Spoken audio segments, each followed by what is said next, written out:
Okay, so welcome to this. I'd like to start by telling you a little bit about my morning routine. I wake up usually at 5 a.m.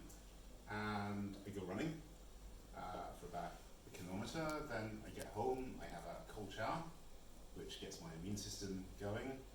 Then I make some green tea, meditate for 30 minutes, and then I write a few pages in my journal before breakfast, which is usually a smoothie with papaya, mango, blueberries, ginger, turmeric, and kale. And by now you may have realised that I'm kidding you. I don't do most of these things. The only running I do in the morning is running for the bus. I am not one of these super productive individuals who fills every minute of their day with useful activity. In fact, if anything, I'm the opposite. This is why this talk is called survival level time management. I'm basically a very disorganized, chaotic person. I need to use certain techniques to avoid being overwhelmed by all the things that I have to do. So, first of all, I do have an issue with the term time management. I do not think you can manage time. Only God can manage time, if anybody can manage time. Time is a force of the universe. You cannot manage it. The idea of managing time comes from this kind of metaphor that like time is money. So you can spend time, you can save time, you can waste time. I don't think you can do any of those things. I do not think time is money. What you can manage is your activities, what you do in those times. And to get a better handle on this, we need to think, what kind of activities do we have? I've divided them into three types. So there are events. These are things that have a fixed date and time. So Monday, 9:30 a.m. Saturday, 2 p.m. to 7 p.m. Those kind of things. Tasks, these are things that you need to do. The time is a bit more flexible though. If it has a set time, it's something like today, or this week, or before the end of the month. And finally, habits. These are things that usually don't have a fixed time, or if they do, it's a kind of biological time, like when I get up in the morning or before I go to sleep. And they're things that you do repeatedly. And because they're different kind of activities, you may need different tools to help you deal with them. What I suggest is for events, you need a calendar. For tasks, you want a to-do list. And for habits, you want some kind of habit tracker. I'm going to look at each of these in turn. So, calendars, like I said, events, activities that have fixed times. Usually times that are fixed by somebody else, so you can't actually change them. So, this is my calendar. As you can see, it's fairly full. I use Google Calendar. Before that, I hardly used a calendar before at all.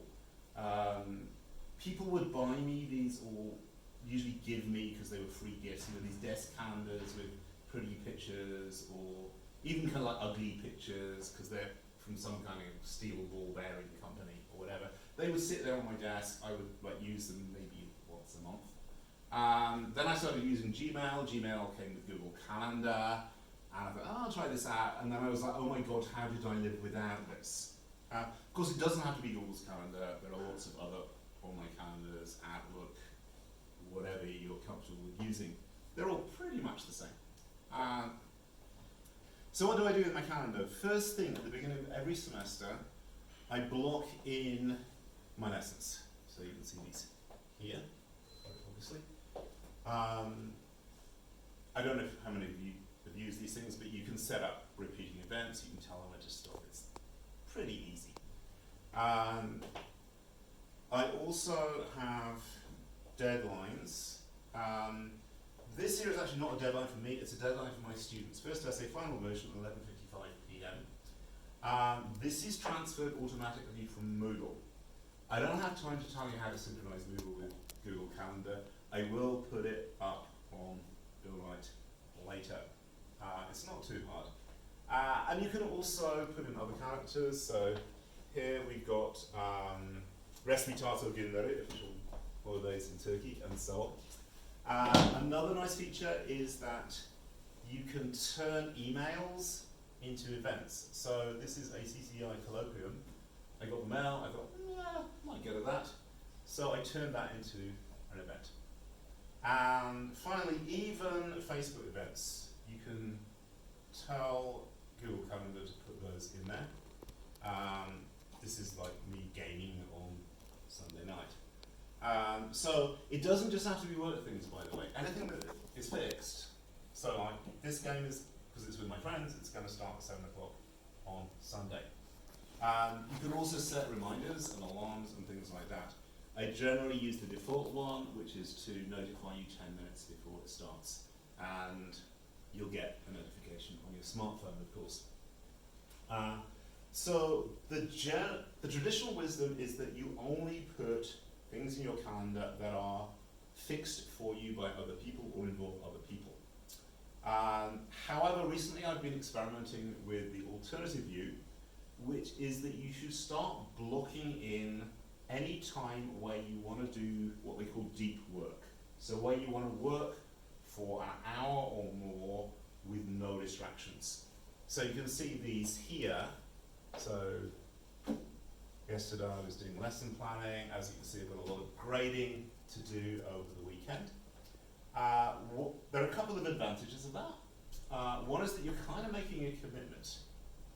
Like nobody's really going to know if you delete that calendar item, but it feels kind of bad. You actually have to make a positive decision to not do something. Also, if people want to get you to do things, you can say, oh, well, just look at my calendar. Sorry, it's full. The other thing is, as with lessons, you can tell it to make your phone silent. I don't know if this works with iPhones, but certainly with any Android phone, you can set it so that if an event on a calendar is marked as busy, which I think is the default, then it will make your phone silent. That is brilliant. This is why my phone, hopefully, will not go off in this presentation. It's here. So, my recommendation is put as much stuff as you can in there that you want to commit to doing at that time, or somebody else has committed you to doing at that time. What I don't recommend is using calendars for kind of miscellaneous to-dos. For that,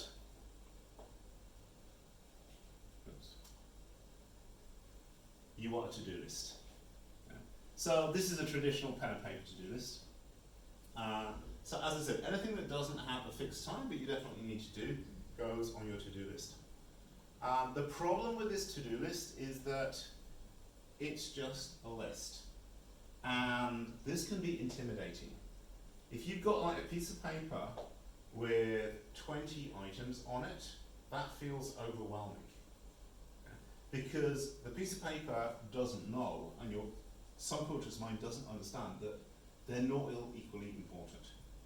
Yeah. And in fact, 15 of the things that are on your to-do list, you probably don't need to do until next week. Yeah. So you want some kind of a structure to this. So there are various things to help you. Google does have its own to-do list, but I don't use it because, unless it's changed recently, it is not structured. It's just a list. I don't find that useful. There are a number of apps here. I've played around with these. I do not use them, but some of my students say they found them very useful. The most popular one seems to be Todoist. There's Evernote, which I use because you can use Evernote for pretty much anything. And some people actually prefer an actual physical list. So we'll look at a few of these. So this is Todoist. As I said, asking my students about this is the one that they seem to like the most. It's pretty, this is the web version, but there are also mobile versions. You've got things you need to do today. You can actually have specific times here as well. You can set reminders. I think you might need the premium version for that. You can categorize things, you can give them cute emojis, and so on. So it's kind of pretty. I don't use it because, as I said, I use Evernote. Evernote is an all-purpose note-taking application. There are other ones that are similar. OneNote for that Microsoft do. If you're a Mac user, I'm told that Bear is very nice. It's like Evernote, only prettier. But I started using Evernote because it was the oldest one that came out. The nice thing about Evernote is that it's also cross-platform. There is a web version, there is a Windows version. There isn't a Linux version, but you can run the Windows version on Linux using crossover if you're that kind of a person. There's a Mac version, there's an Android version, there's an iPhone version. So it's very, very mobile. I generally use the web version and the Android version. And you can use it, as I said, for pretty much anything. You can use it for web clippings. You can input photographs. You can take photographs from Evernote or import them from something else. So, for example, if you're in a lecture, you want to take a photograph of the whiteboard. You don't want that photograph going in with all your other Google or Apple photos. No? So you take it in Evernote and it goes into a particular notebook, which is probably called lecture notes or something like that, in Evernote. I use it a lot for web clippings. So if I see a page that I think I want to come back to later, I'll save it in Evernote. You can upload PDF files. Like I said, you can do almost anything. You can scan stuff into it. But the really great thing about Evernote is tags, and this is why it works as a to-do list. So I've just opened all of my tags here. Not all of these are about time management. I have tags for health and exercise and politics and philosophy and so on. But the main ones I use for time management are action, so things I need to do. Done, things I've done but I don't want to delete because I might want to use it again. And projects, which are collections of actions. And read research, stuff that I might want to read or a topic I might want to research. And the really important bit is under when. When is just a placeholder, by the way. So we have 4 times. Current, like stuff I'm working on at the moment, or I need to do pretty damn soon. Later, I'm definitely going to do it, but I'm probably not going to do it this week. Maybe not even during the semester. Things that, for example, there's quite a few things that I plan to do during the semester break. They go later. My favourite list, Sunday maybe, as you can see, that is the biggest one. It's like 95 items. Anything you think you might possibly want to do at any time in your life. This is really important because we all get ideas about things we should do, want to do, could do, and if you don't write them down and classify them as that, they're bouncing around in your head with all the stuff that you really, really need to do, because your subconscious mind does not know the difference between, like, I need to buy milk on the way home and I want to go surfing in Hawaii. For your brain, these are all like things to do. So sorting them out like that, this is a really good dumping ground. Yeah? And then waiting is just things that I can't take action on because I'm waiting for somebody else to do something. So what does this look like? This is what I see when I go into the current tag. Yeah? And as you see, this is what I was working on when I was doing my PowerPoint. This is my plan for this workshop. So that was current. Yeah? It's going to lose the current tag and it's going to get a done tag in a few minutes. Yeah, these are all things to do this week. And then recently I discovered an Evernote extension called Kanban Note. You may have heard of Kanban. It's a Japanese method for like organizing projects and so on. So with Kanban, you originally had like a physical notice board, and you would move things around, like little labels. So things to do, things in progress, things that are done, and so on. You can do this with Evernote. So any of your tags, it will make a list like that. So current, later, and Sunday maybe now come across here. This, as I said, I recently discovered this. I love it. It makes Evernote a lot more useful because, like, on one page, I can see everything that I want to do in my whole life, from like this week to maybe when I retire someday. Okay. For those of you who prefer doing things physically, there's another thing I haven't tried, but some of my students are really, really into it. It's called bullet journaling. Bullets because you use bulleted lists like this. You have a dot for an action item, and then you put an X through it when you've done it. And there are other symbols which I really don't understand for different kinds of notes. You can, you can do little drawings in it. You can write inspiring thoughts, basically anything you want. And it does combine with a calendar. The way you do it is you have a notebook. On the first page, you have an index which tells you what pages the other stuff is on. Then you have your yearly calendar, and then you divide it up in sections of months and weeks, and so on. I personally would find this almost impossible to do. I love the idea, but I'm not good at writing things by hand. Not least because I'm left-handed. I find writing physically difficult. Actually, one of the reasons why we have Moodle in Bilkent at all is that my students got fed up with trying to read my handwriting. So I started experimenting with doing feedback electronically. Put a few things on my Bilkent webpage, thought I'm probably reinventing the wheel here. There must be something that does all this much better. And I found Moodle, and that was how the first Moodle in Bilkent started. Okay, so that's to-dos. Habits, back to this running that I never do and probably never will do. So a habit is a repeated action, usually does not have a set time, although it can do if you really want to. But as I said, when it's a set time, it's usually like a biological time. People say, I will go running first thing in the morning, or I will meditate before I go to bed, or I will study vocabulary after I get home from work. Very few people say, like, I will meditate at 11:35 p.m. every day.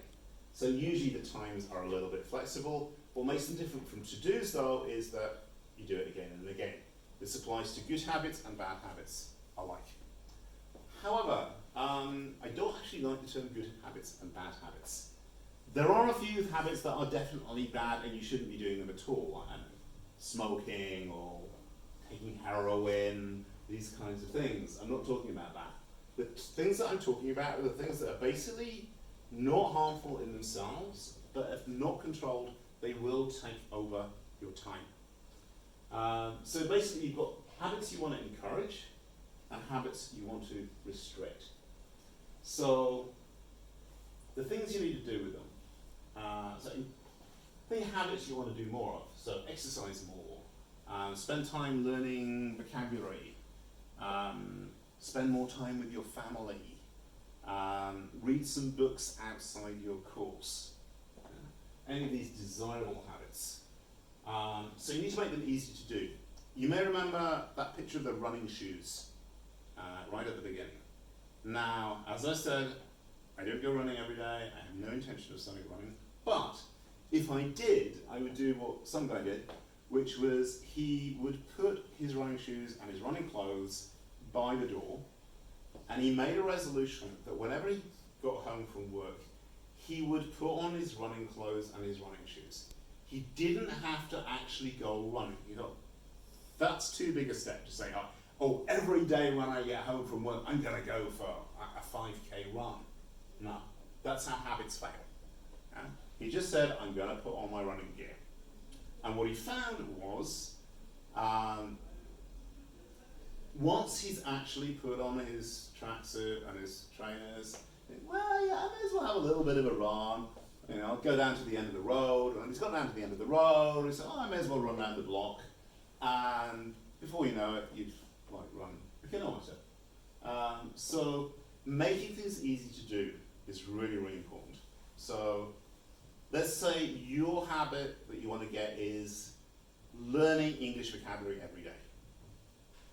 Now, if you don't make a commitment to that, that will get squeezed out by all your other coursework, your midterms, your projects, and so on. Because habits are easy to do, but they're also easy not to do. It's very easy to not study English vocabulary. Yeah? So you want to make it like really, really easy. So you start off with, I will look at one English word every day. So if you've got a list of words you want to learn, I'm going to look at one word on that list. You do that for a while until it becomes automatic. Then you can increase it to 2 words, 5 words, 10 words. The next thing you want to do is to track your streaks. Yeah? There's even an app on Android for this called Streaks. And all it does is track the number of times in a row that you've done a certain task. This actually comes from the comedian Jerry Seinfeld. Whenever there was something he wanted to do every day, he'd have a big piece of paper on his kitchen wall, because this was the 1990s and we didn't have smartphones. And he would just put a tick every day that he did it. If he stopped, then he'd have to throw the paper away and start a new one. And even that kind of tiny motivation, he said, was enough. Yeah? Now, as I said, we have Android apps for it, and various other things which I'm going to show you later. And also reward yourself. So with something like studying for a midterm, you do not need a reward for that, because it has a built-in threat and reward. Yeah? If you study, you'll get a good grade. If you don't study, you'll get a bad grade. You don't need to do anything to that. But something, again, like learning English vocabulary, the real reward for that is like way off in the future. Yeah? You learn a word today, you might not actually get to use that word in an essay or a conversation for another 6 months. So you need more immediate rewards. And that can be anything that you want, so long as it's not something you would do anyway and not something that's actually dangerous. So, yeah, I don't suggest you reward yourself with cocaine, for example. But something like, you know, if let's imagine you want to lose weight. Yeah. So, when I lose 10 kilos, I will have a massage at the Bilkent Hotel. Yeah. That works as a reward. Then the ones you want to do less of, like spending time on Instagram or World of Warcraft or CSGO, you do the opposite sometimes. You make it harder to do. So for example, if you find you're spending a lot of time on your phone when you should be writing stuff on your computer, it's probably because you have your phone in the same room as the computer. So when you're sitting down to work, put your phone in another room. You can still answer it if somebody's trying to phone you, but you won't see all those notifications. Or, as I said before, mark it as busy in your calendar, so it will set your phone to silent. If it's really hard, give your phone to a friend. Say, do not give me my phone until I have finished this essay. That is really motivating. The opposite of making it automatic, you need to make it conscious. So, there's nothing wrong with looking at Instagram. If you decide you are going to spend an hour looking at Instagram this evening, fine. If that's what you enjoy doing, that is an hour well spent. Yeah? I schedule Instagram time. Like basically Instagram is what I do just before I go to bed, because I like watching pictures of puppies and kittens and sunsets and things like that. It calms me down before I go to bed. I don't do that with Twitter because that will annoy me so much that I won't sleep. Do that with Instagram. So you make it conscious. Possibly, I haven't tried this, but you could actually have negative streaks. So you track the number of times that you do your bad habit. If you want to get really serious, then you have penalties. This is not something I've done, but people do this who are really serious. There are apps that you can use. There's one called Beeminder. So with Beeminder, you can use it for anything that is quantifiable. So yeah, I will lose 10 kilos by Christmas, or I will learn 500 English words by the end of the semester, or I don't know, I will learn the periodic table. So anything that is like quantifiable and testable. And they'll show you like progress charts and things like that. And then if you do not meet your goal, they will charge your credit card. Yeah, it's serious stuff, this. Another one that I really like the sound of, it's called Stick. I think it's STI something like that. Again, I'll put it on here. It's a similar idea. You need a buddy for this.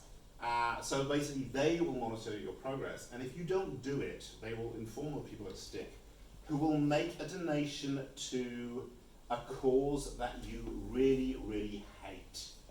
So, for example, if you're very right-wing, they'll donate money to a left-wing cause, or vice versa. Apparently, the most popular kind of anti-cause is the George Bush Memorial Library.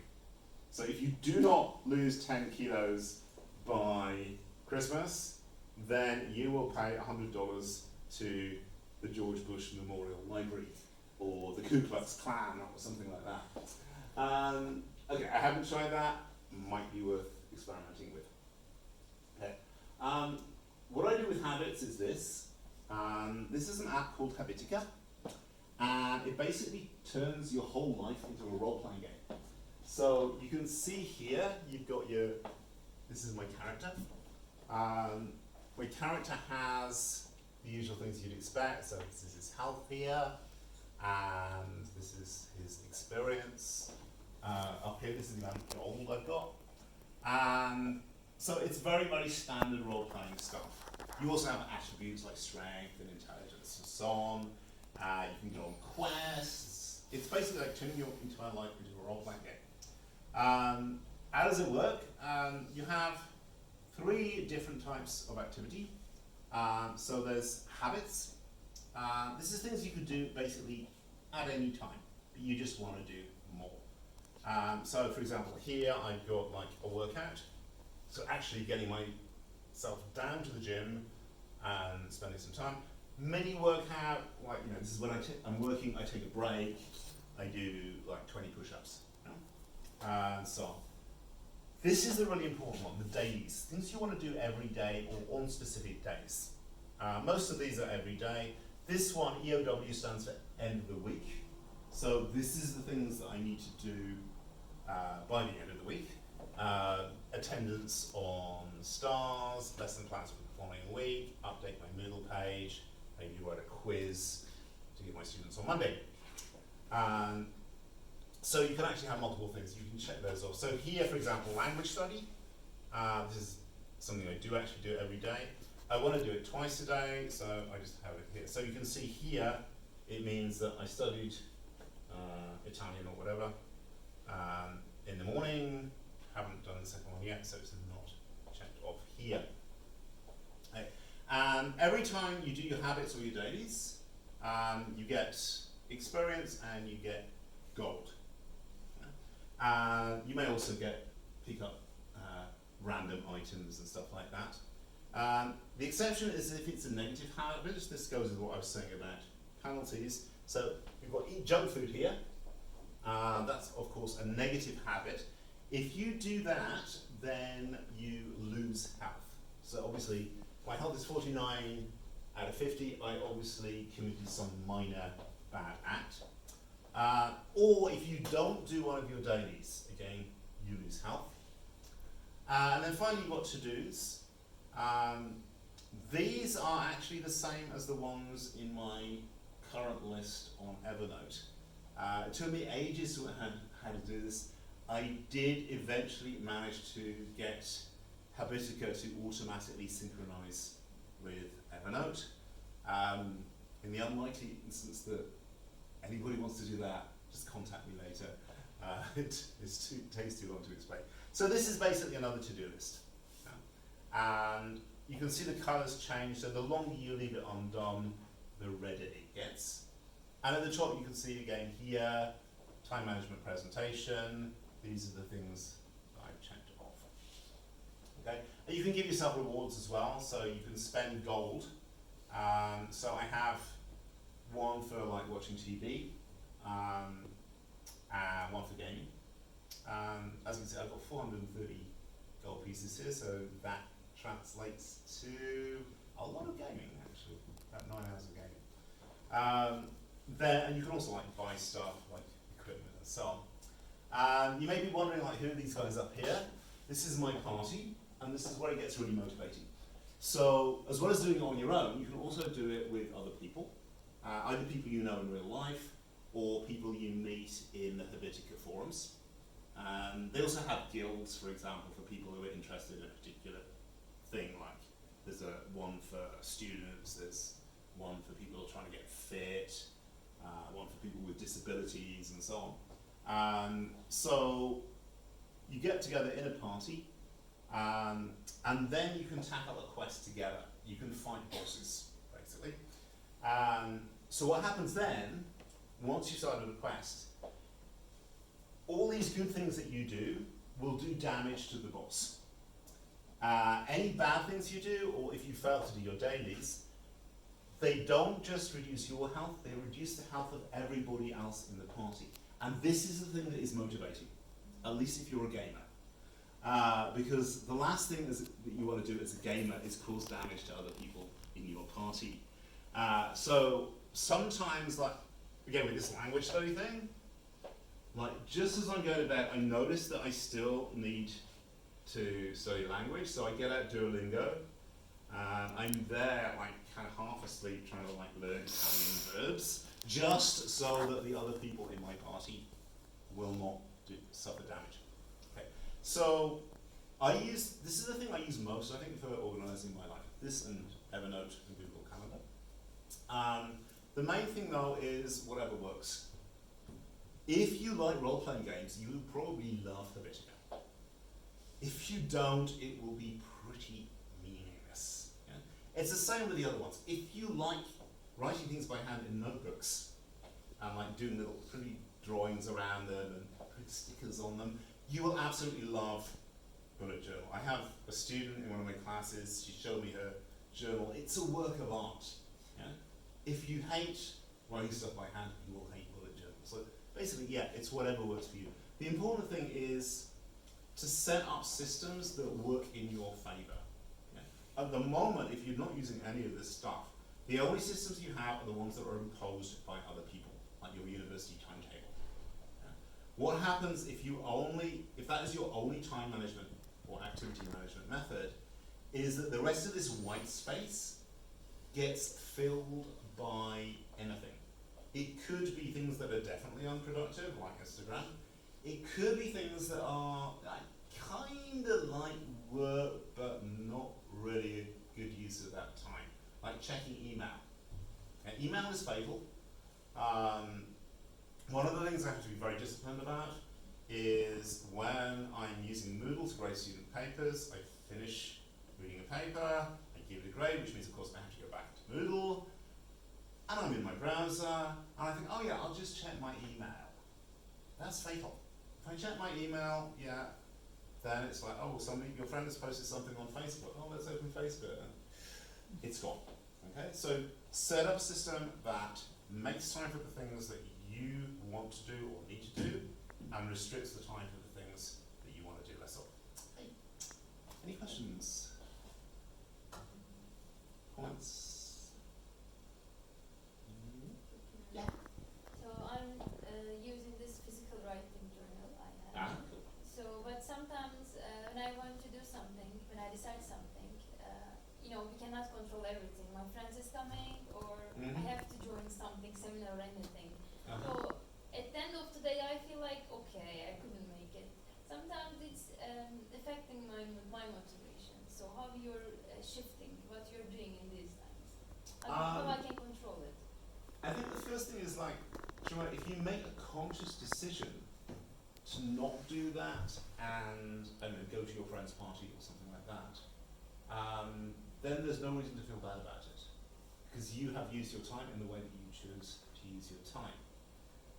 If it's something that you did really without thinking about it, then that's a sign that, yeah, maybe you need to be a bit more conscious about your time planning methods. But the attitude to that is not to like hit yourself over the head. Actually, some people have tried that method. There's a guy who paid somebody to slap him every time she found him using social media. I don't really recommend that. But yeah, the thing to do is to consciously reschedule that. So it's not saying, oh yeah, I missed doing X because I had to go to my friend's friend's birthday party, but I missed X because I had to go to my friend's birthday party. When can I schedule X? Yeah. Or with the habit streaks, there's a brilliant book called Atomic Habits, which I just read recently. It's in the library, and you know the Overdrive section of the library with all the ebooks and audiobooks. There's an audiobook there, and he says basically it's okay to miss a habit for one day. Yeah. So long as you do it the next day. That's the really important thing. Because if you don't do it 2 days running, then you have a not doing it streak, and it makes it exponentially more likely that you'll miss it the next day. So that's the only thing I can offer is just like reschedule it as a top priority task. That reminds me. One of the things that I didn't mention is priorities. A lot of time management systems have like priority marking. If there was anybody there with like really, really sharp eyes, they might have noticed that one of the things on my to-do list was in italics. That's my way of saying it's a priority. Or you can just like move things up and down the list. But it's a good idea of having some system to flag which items are like life or death things, which are like really, really you want to do things, and which are the kind of like, yeah, it would be nice to do this. Any other questions or comments? I want to talk about a situation that whenever you need to do two things, for instance, there are hard things to do. For instance, some homeworks and some exam works and some stuff like that.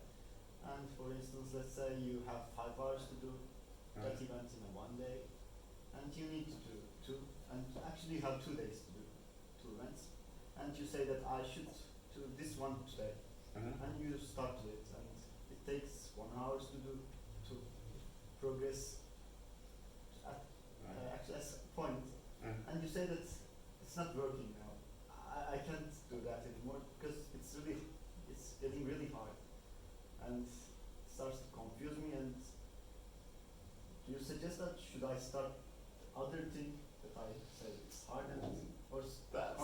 It's very personal. I would suggest rather than switching to the other task, I would suggest taking a break, like a half-hour break, and then going back and seeing if you can now do it. Because if it's something you've got to do anyway, it's not going to be any easier tomorrow, but it might be easier after a 30-minute break. Again, this is something I didn't mention, but a really great system, it's called Pomodoro. You may have heard of it. Pomodoro is Italian for tomato, and it's based on those kitchen timers, that are in the shape of a tomato. You turn it. So it's a system where you work for 25 minutes, take a 5-minute break. You repeat that, I think, 3 times, and then you work for 25 minutes and take a long break, 20 minutes, 30 minutes. I've used that in the past, and I found it's really good for those kind of jobs which are just kind of like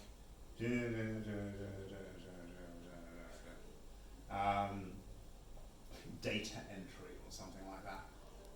It's not so good for creative stuff or anything where you really get into a state of flow. I wouldn't use it for like programming, for example, because like anybody here is written programs, like you just get into that state where like you don't need a break, you don't want a break.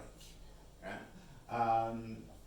Or sometimes I do a variation, but like with grading, I grade a paper, then take a 5-minute break, and then grade another paper, and so because it generally takes me about 20 to 30 minutes to grade a paper. But I do recommend that. In terms of like which one you do first, what people generally say is that you should do the most unpleasant task first.